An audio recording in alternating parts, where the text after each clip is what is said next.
Hello everybody and welcome to another video, and today we're going to be looking at a band I've never even heard of, and after doing some research, sounds very unusual to me. We're going to be looking at a band called Me and That Man.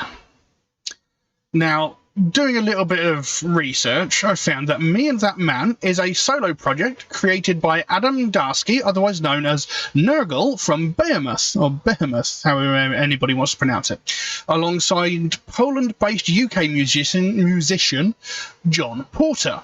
The band focuses on country, blues, funk and folk music. The project's debut album, titled Songs of Love and Death, was released on the 24th of March 2017. They then followed that up with New Man, New Songs, Same Volume 1. This was released on the 27th of March 2020 and features guest vocalists Corey Taylor, Nicholas Kvarforth, Matt Heafy and Isan, along with several others. Now, today, we're going to be looking at a track called Angel of Light, featuring a Myrkur. Myrkur? I think that's how it's pronounced. Now, I checked her out about 3 years ago, and she was a very unusual and very interesting artist that really I should go back and investigate some more, because I have only checked out the one track of hers, and it was very unusual. But mixing Nurgle and Myrkur, both sort of black metalish artists, with country, blues, jazz, folk music, I'm very curious to see where this goes. Now, I do have some lyrics here. They are from a fan site, so how accurate they are, I don't know, but we shall see. So we'll jump into this track and see what we've got. So this is Angel of Light by Me and That Man, featuring Myrkur. Myrkur, however it's pronounced.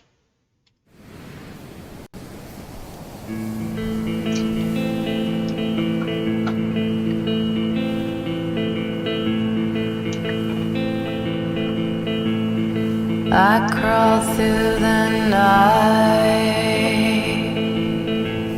and I was darker than black. I carried my sins, heavy weight on my back, and I prayed to the God, Lord, help me to breathe.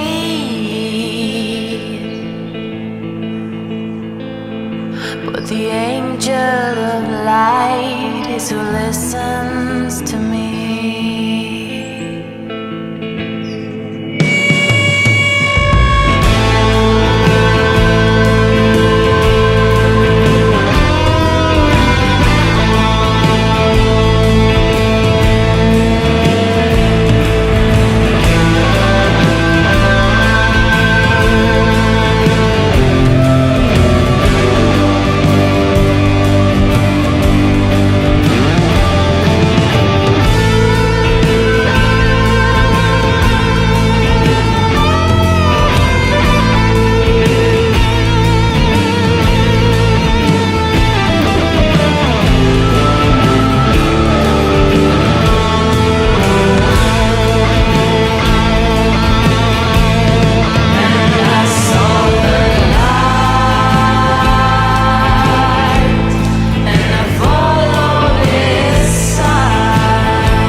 I pray to the God, Lord, help me to be.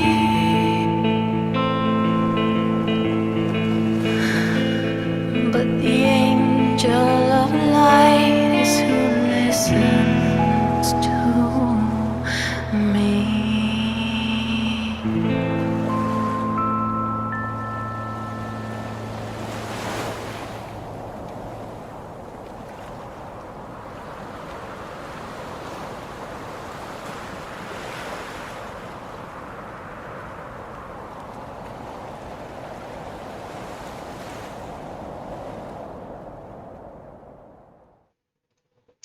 There we go.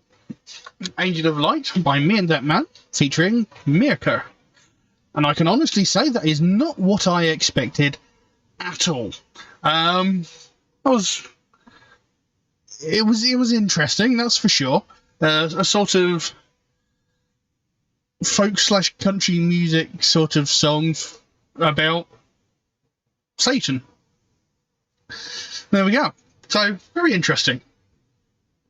Now, the thing is, this is going to bring me back onto a subject I've spoken about a few times, and that's the misunderstanding about Satanism. Everybody thinks that Satanism is evil. Everybody thinks that it's all about sacrificing goats and, blood and evil and doom and demons and stuff like that, but it's actually that's the farthest thing from the truth. If anybody actually takes the time to look up things like the Church of Satan, or all these Satanist religions, they'll actually realise they do a hell of a lot for charity. They do a lot to help at-risk women. They help victims of rape and violent assault. That they do a hell of a lot to help people. In fact, they do a hell of a lot more to help people than the Christian Church do. They do a hell of a lot more to help people than the Catholic Church do. They are actually an amazing organisation. I mean, I'm not religious myself. I don't personally subscribe to any religion at all. Pagan, Satan, God, Christianity, Catholicism, Muslim, Hindu, whatever. I don't subscribe to any religion at all. But I think that every religion should be represented as it actually is, rather than what the common conception is that people want to believe that it is.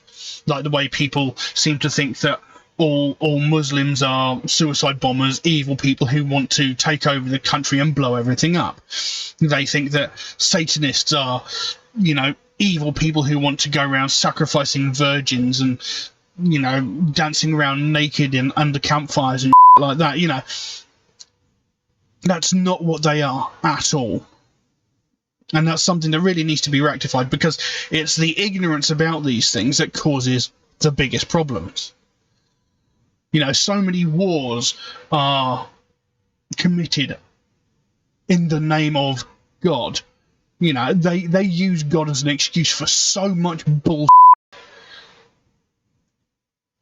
But when you really look at things, you look at the Church of Satan. Satan is supposed to be the epitome of evil. God is supposed to be the epitome of goodness.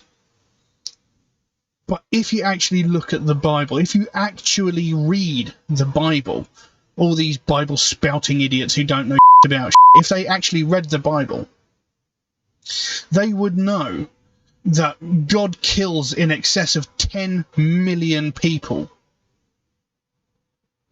Whereas Satan himself, he is actually only responsible for the death of 10.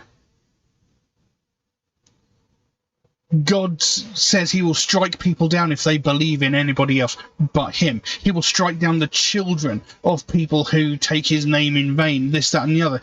He's always threatening to kill everybody unless they do as he's told, as he tells them to. If they don't follow his orders blindly, he will strike them down. He will kill them. He will murder them. How is that an all-loving, benevolent being? How is that a good person? How is that a moral compass for anybody? But anyway, I'm getting carried away. But yes, this song is about someone who prayed to God, and God just ignored them. And the one person that did listen to them was Satan. And he helped them. And even though the lyrics were very clear throughout the song, we'll go through them anyway. It says, I crawled through the night, it was darker than black. I carried my sins, heavy weight on my back. And I prayed to the God, Lord, help me to be. But the angel of light is who listens to me. So I crawled through the night, it was dark, and they're going through the darkness, they're going through something bad, they're going through something, stressful, depressing, and heavy. They're really struggling at this moment, and they called out to God, please help me. But they were ignored. And the only one that actually thought, you know what, I'm going to help this person was Satan. And it goes, and I saw the light, and I followed its signs. You may think that I'm blind and so out of line. You may think that I'm lost because my eyes can't see, but the God from below is the one who leads me. And he's soothing my soul, and he's healing my wounds. He's a friend, not a foe. He ain't throwing no stones. So I followed his light, and it set me free, because Lucifer's the one who's praying for me. Crawled through the night, it was darker than black. I carried my sins, heavy weight on my back. And I prayed to the God, Lord, help me to be. But the angel of light is who listens to me. So even there it says, he's soothing my soul and he's healing my wounds. He's a friend, not a foe. He ain't throwing stones. He's helping me to survive. He's helping me through. Whereas this benevolent, all-loving epitome of good, allegedly, has completely ignored me. He's forsaken me in my time of need when I've reached out to him. And he, like I said, he's always threatening people, either do as I say or I will kill you. If that was any kind of relationship here on Earth, if you were dating someone who's like, do as I say or I will kill you, you'd be out of there straight away, because that's a toxic relationship. But apparently when it comes to God saying, do as I say or I'll kill you, that's okay. And she's saying, he's not doing that. He's not saying tit for tat. He's not saying, if you do this, I'll do that for you. He's there for me. He's comforting me. He's looking after me. He's helping me. When this alleged almighty being of love and divinity just ignored me, cast me aside, didn't care. Apparently he's supposed to embrace the sinners that repent. He's supposed to,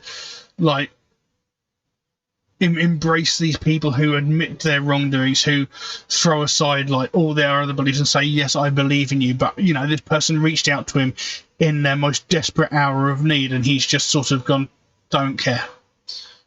And Satan's turned around and gone, do you know what, I'll help you. I'll see to it that you're okay. So who's the real arsehole here? So yeah, it was an interesting song. Interesting piece of music. I'm not sure if I'd listen to it all that often. I mean, I don't dislike it. I'm just not sure if I'd listen to it a lot. And I've got to say, Myrkur, however you pronounce her name, I'm still not sure. She's got a tremendous voice. Towards the end of the song, you heard that sort of black metalish scream that she did in the previous song that I checked out of hers. She did a lot of that in the previous track of hers that I listened to. But, she's got a fantastic voice. The music performance was brilliant, and there was elements where you could hear Nergal singing in the background along with her. It was an interesting piece of music, and like I said, I'm not sure if I'd go out of my way to listen to it again, but, I wouldn't object to it. I'm curious to hear what the rest of this band's music is like. I mean, I've never even heard of them, Me and That Man. But they've had collaborations with Isan and Corey Taylor and stuff like that. I'll be very interested to check those out. So, yeah. Interesting. And very, very strange. But I don't know what else to say on that, so we'll leave that as it is. Now, if anybody would like to suggest a track for me to react to, then please do so. By all means, you can drop a comment in the comment section below, or message me on my Facebook or my Instagram, or you could even message me through Patreon, where you could also help to support this channel, which would, of course, be a massive help to me, because every piece of content I create for this channel gets immediately demonetized the moment it's uploaded, which is a little bit frustrating, but, you know, it is what it is. There is an option in Patreon where you can get your suggestion jumped to the front of the queue, should you so desire. There is a limit on how frequently you can do that. You're limited to doing that once a month, and that's just to be fair to other people who make suggestions through more regular means, such as YouTube, Facebook, or Instagram comments. And if you do make a suggestion through those more regular means, such as YouTube, Instagram, or Facebook, do know it could take me a while to get around to your suggestion, since I get suggested so many new tracks every single day that my list of video just grows too fast for me to keep up with. And of course, I did recently take a few weeks off to deal with mental health issues, so I've got a bit of a backlog as well. But I do write down every suggestion I get, so it should get done eventually. It just might take me a while to get around to it.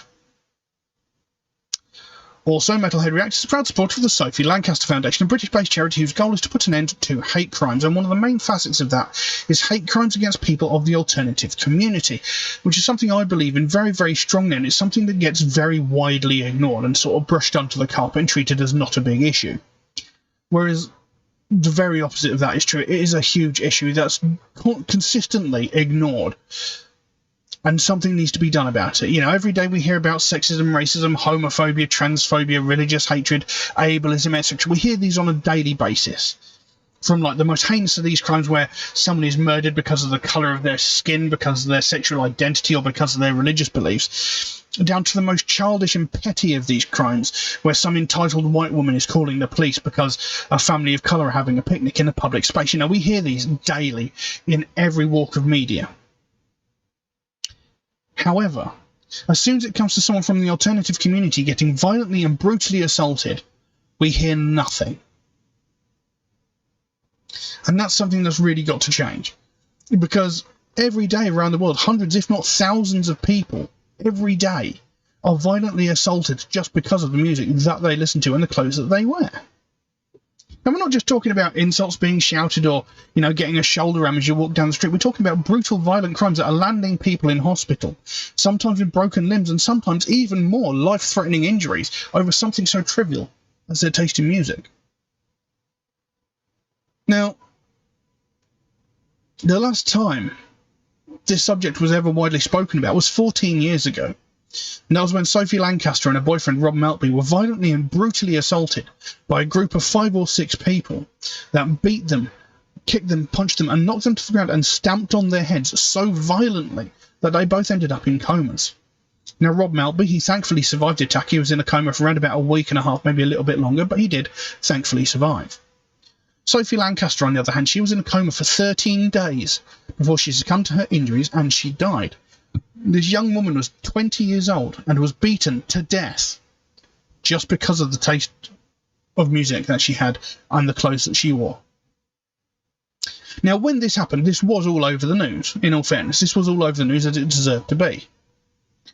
But, you know, eventually, as all things do, other news stories came in and it faded off into the distance, which is fair enough. But in the 14 years since that's happened, we've not heard anything similar in the news.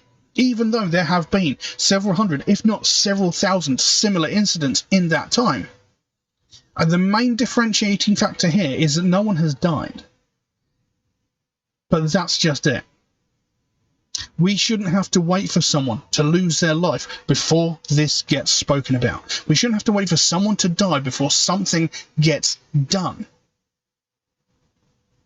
You know, every day we hear about some Karen in some corner of the world complaining that someone with a different skin colour is walking down the street and she feels that they shouldn't be there.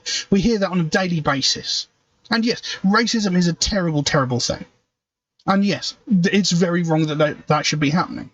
But when we're hearing like 13,000 of those stories in a week over the stories of somebody who's being brutally beaten to within an inch of their life, there is something fundamentally wrong. It shouldn't matter what music they listen to. It shouldn't matter what clothes they wear. If someone is violently and brutally assaulted over something as trivial as their taste in music, something needs to be said. Something needs to be done. You know, just because they listen to heavy metal doesn't mean they're not entitled to justice. Doesn't mean they're not entitled to be taken care of. A couple of years ago, there was a young woman in Scotland who was brutally assaulted twice on the same night within a matter of minutes of each other. Again by a group of 5 people. She was beaten, knocked to the ground and brutally assaulted twice. And again, this was a young woman about 20, 21 years old. This wasn't mentioned in the news. This wasn't all over the internet. This wasn't all over social media or anything like that. Nothing was said about it. And this was a young woman, 20 years old, violently assaulted by a group of 5 or 6 people, twice on the same night. But not a word. If this had been a racially motivated assault, if this had been religiously motivated, if this had been, you know, motivated by homophobes or whatever, this would have been all over the news. We would have had no end of it for a week or so. But no, this is a young woman who listened to alternative music, wore alternative clothing, violently, brutally assaulted by a group of people. Nothing. If she had died, then it would have been all over the news. Then people would have been crying and weeping, saying how bad it is, how cruel it is, how could this sort of thing happen? But that's just it. They only care about it when something so tragic happens. And we shouldn't have to wait for it to get to that point. By ignoring that this is happening, we're essentially letting the people committing these crimes think that they can get away with it, think that they can carry on doing it without facing any repercussions. The more we ignore it, the worse it gets. And if we carry on ignoring it, it's only a matter of time before what happened to Sophie Lancaster happens again. And we quite simply cannot allow that to happen. And this is what the Sophie Lancaster Foundation is all about. They want to raise more awareness of the fact that this is going on and that it is a much bigger problem than people think it is. You know, they don't want to see another family go through what they had to go through when they had to watch their daughter slowly die over the course of 2 weeks because of the small-minded actions of a group of people who couldn't handle the fact that not everybody likes the same thing. You know, everybody's entitled to be an individual. Everybody's entitled to like what they like. And nobody has the right to dictate to them whether that's wrong or not. So if you'd like to find out more about Sophie Lancaster Foundation, there's a link to their website in the description below. You can go over there, find out what they're working on at the moment, find out what their overall goal is, because they can explain it a lot better than I can. And if you can help them out in any small way, obviously don't feel obligated to do so, but if you can help them out in any small way, whether it be a small donation through their website or something as simple as one of these Sophie wristbands, or maybe even that one, you know, they've got a whole bunch of other really cool stuff over there as well. But the smallest amount can make the biggest difference, and the sooner we bring more attention to this, the sooner we get more people talking about this, the sooner we can help to stamp out prejudice, hatred, and intolerance everywhere. But I'm going to leave that as it is for the time being. Thank you all very, very much for watching. I'll see you again soon. Bye-bye.